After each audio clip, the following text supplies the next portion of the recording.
OPP Constable Scott Anthony submitted his resignation as a police officer this morning.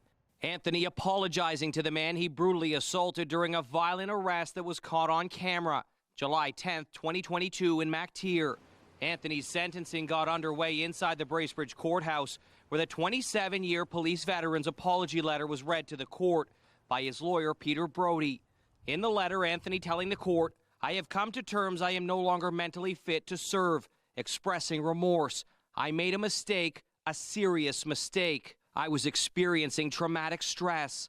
Anthony said he feared for his safety on his way to the 3 a.m. trespassing call, saying he was mistakenly under the impression he faced a serious threat that night. "My mind told me my life was in danger and to panic." Still, he called his actions inexcusable and deserving of punishment for using fists, kicks, knees, and weapons during what the Crown Vlatko Karadžić called a prolonged brutal assault on a defenseless victim who was in a state of mental health crisis, vulnerable, and posed no threat to police that night. The Crown called Anthony's actions a gross breach of the public's trust when he beat the man unconscious, then dragged his shirtless, handcuffed body on the ground by his feet before loading him into a police cruiser. The bloodied man was taken to hospital with several injuries to his head, torso, arms, and legs.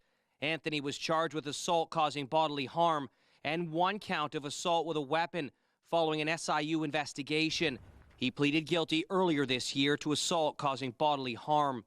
Anthony acknowledged his excessive use of force went against his training.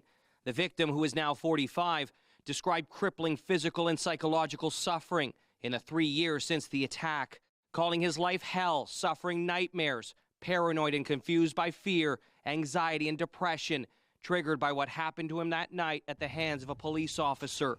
The Crown calling the man's brutal beating and arrest dehumanizing. "My son was not an angel," the victim's mother conceded. However, she said Anthony's assault of her son violated the oath he took, swearing to serve and protect the public, calling Anthony a total disgrace to the uniform he wore. The Crown wants Anthony to spend 12 to 15 months behind bars. The defense is seeking a conditional sentence of house arrest, saying Anthony shouldn't be in jail with the criminals who contributed to the PTSD that culminated with the arrest in Mactier.